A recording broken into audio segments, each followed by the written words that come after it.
আসসালামু আলাইকুম এভরিওয়ান, আশা করি সকলে অনেক ভালো আছেন। তো আপনাদের দোয়ায় আমি আলহামদুলিল্লাহ ভালো আছি। তো আরেকটা ভিডিও আপনাদের মাঝে নিয়ে আসলাম। আমার বন্ধুকে নিয়ে আজকে আমি এক জায়গায় ঘুরতে যাব। তো কোথায় ঘুরতে যাব আপনারা সম্পূর্ণ ভিডিও দেখলে অবশ্যই বুঝতে পারবেন। তো আমরা রওনা দিয়ে দিলাম ঘোরার উদ্দেশ্যে। তো এখন বন্ধুকে নিয়ে যাইতাছি আমরা অটোতে। অটো এখন সামনে দাঁড়া করে দিয়েছি। তো অটো দিয়ে এখন যাব ঘুরতে। তো দেখা যাক কোথায় ঘুরতে পারি। তো আপনারা আমাদের সাথেই থাকেন, দেখেন আমরা কোথায় যাই আর কিরকম ভাবে দিনটা কাটাই। তো দেখতে দেখতে অটো দিয়ে আমরা এসে পড়লাম নবীনগরের মেন রাস্তা। তো এই রাস্তাটা এখনো চালু হয় নাই, চালু হয়ে যাবে কিছুদিনের মধ্যে। তো এই রাস্তাটার কাজ চলতেছে। এই রাস্তাটা দিয়ে ডাইরেক্ট নবীনগর থেকে আশুগঞ্জের লাইন হবে। তো এই রাস্তা দিয়ে আমরা যাইতাছি এখন ঘুরতে। আর কোথায় যাব আপনারা সম্পূর্ণ ভিডিও দেখলে অবশ্যই বুঝতে পারবেন। তো এখন আমরা এসে পড়লাম নবীনগরের সীতারামপুর ব্রিজে। তো ব্রিজের রাস্তাতে আমরা আসি। তো এখন বন্ধুকে বললাম যে বন্ধু একটা হাসি দে, আর আমিও হাসতে হাসতে যাইতাছি সামনে। তো তারপর বন্ধুকে বললাম বন্ধু দেখ ওইখানে সরিষা ফুলটি কত সুন্দর। আর আমি তারপর জুম দিয়ে দেখালাম যে কত সুন্দর ভাবে সরিষা ফুলগুলো দেখতে লাগছে। তো এখন আস্তে আস্তে আমরা ব্রিজে যাইতাছি, ব্রিজে এসে পড়লাম। তো এখন আমরা ব্রিজ দিয়ে চলে যাব ওই সামনের দিকে। তো ওই ব্রিজের পরের জায়গাটাই হলো সীতারামপুর। তো আমরা সীতারামপুরে যাইতাছি। সীতারামপুর কোথায় যায় আপনারা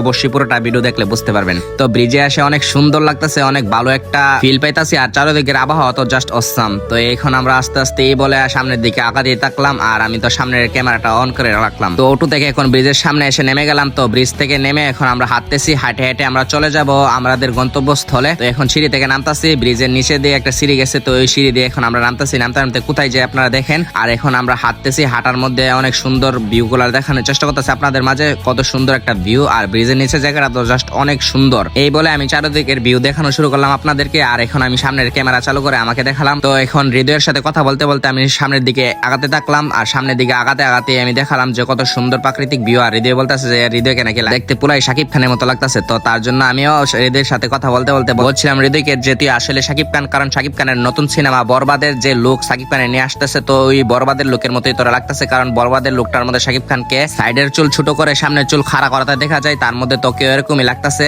আর তোর হেয়ার কাট সেম শাকিব খানের মতো। এই বলতে বলতে আমি আর হৃদয় সামনের দিকে আগাতে থাকলাম। আর সামনের দিকে কত সুন্দর রাস্তা, তা দেখলে আপনি আরো অবাক হয়ে যাবেন। তো আমরাও প্রথমে একদম ফিদা হয়ে গেলাম রাস্তার। এত সুন্দর রাস্তা, মানে সাইড দিয়ে কত সুন্দর গাছপালা আর মাঝ দিয়ে কত সুন্দর একটা রাস্তা। এই রাস্তা যদি উপর দিয়ে ডালাই হয়ে যেত তাহলে তো মানুষ এখানে ভিড় জমে যেত, যে সুন্দর রাস্তা। আর আমরা তো এই রাস্তা দিয়ে হেঁটে হেঁটে খুবই সুন্দর একটা ফিল পেতে শুরু করলাম। আর আমিও রাস্তা দিয়ে হাঁটতে হাঁটতে সামনের দিকে যাইতে থাকলাম। হৃদয়কে বললাম যে হৃদয় আরো সামনে যাই, আয় দেখতে থাকি রাস্তাটা কত সুন্দর। আবার আসলে এখানে সময় নিয়ে আসবো যাতে করে এখানে জায়গাটা ঘুরতে পারি ভালোভাবে। আর আমি এই বলতে বলতে দেখেন রাস্তার পাশে একটা ফুলকপি গাছ ছিল, ওই ফুলকপি গাছের ফুলকপিটা দেখলাম। আর এই বলে হাঁটতে থাকলাম। আর হাঁটার মধ্যে হৃদয়কে বললাম যে হৃদয় একটা ভিডিও কর যাতে রাস্তাটা সবাইকে দেখাতে পারি। আর রাস্তার ভিউটা তো আরো অনেক সুন্দর, সামনাসামনি যে বলার বাহিরে যে সুন্দর ছিল রাস্তাটা। এই বলতে বলতে আমরা রাস্তা দিয়ে হাঁটতে থাকি। আর হাঁটতে হাঁটতে চলে যাই আমরা সামনের দিকে হেঁটে আমি নিজেকে নিজে একটু দেখানোর চেষ্টা করলাম। আর রাস্তাটা ধরে আমার বন্ধু দেখাচ্ছে জুম করে। তো আপনারা দেখে বুঝতেই পারতেছেন কত সুন্দর রাস্তাটা হবে। আর নবীনগরের ভিতরে যে এরকম রাস্তা আমি কখনো ভাবতেও পারি নাই যে দুই পাশে ক্ষেতের মাঝখানে এত সুন্দর রাস্তা হবে। আর রাস্তাটা যদি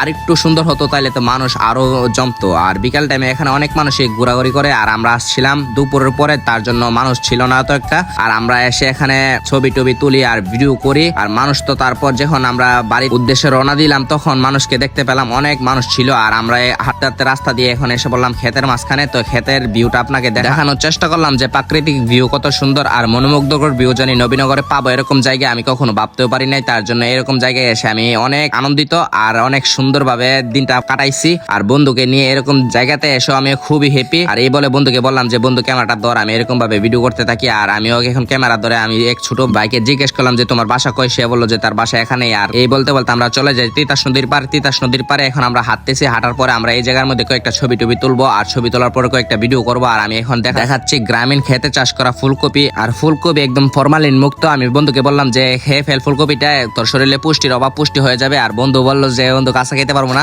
আর এই বলতে বলতে আমি গ্রামীণ দৃশ্যটা দেখানোর চেষ্টা করলাম। সূর্যটা আগে দেখালাম, কত সুন্দর সূর্যটা আলো দিচ্ছে আমাদের মাঝে। আর শীতের অন্য সব দিন থেকে আজকের দিনটাও সুন্দর দেখতে লাগতেছে। আর গ্রামীণ পরিবেশটার মধ্যে এরকম দিনটা কাটাইলে আপনাদের খুবই ভালো লাগবে। এরকম জায়গাতে যদি আপনারা এসে বিকেলটা কাটান, আপনাদের মনের যত দুঃখ কষ্ট আছে সব এই প্রাকৃতিক পরিবেশে মিশে যাবে। আর আমার বন্ধুকে আমি এখন একটা ভিডিও করে দিলাম। বন্ধুকে বললাম যে বন্ধু এরকম ভাবে ফির যাতে করে ভিডিওটার মধ্যে তোকে দেখাতে পারি। আর আমাকে আমার বন্ধু এরকম ভাবে সেম অ্যাঙ্গেলে ভিডিওটা করে দেয়। আমিও সূর্যকে দেখে খুবই আনন্দিত। আর এরকম ভিউ পেয়ে তো আরো বেশি আনন্দিত, কারণ এই ভিউটা আমার কাছে অনেক ভালো লাগছিল। তারপর আমরা এখন রওনা দিয়ে দিলাম বাড়ির উদ্দেশ্যে। তো এই বলতে বলতে আমরা এখন বাড়িতে যে চলে যাব। আর এই পর্যন্ত এই ব্লগটা ছিল আপনাদের মাঝে। আর পুরো ব্লগটা দেখে কেমন লাগলো অবশ্যই কমেন্ট করে জানাবেন। আর আপনারা যদি আমার ভিডিওটা দেখে পছন্দ করে থাকেন তাহলে অবশ্যই আমার পেজটা ফলো দিবেন। আর এই বলেই আমি বিদায় নিলাম আপনাদের মাঝখান থেকে। আল্লাহ হাফেজ।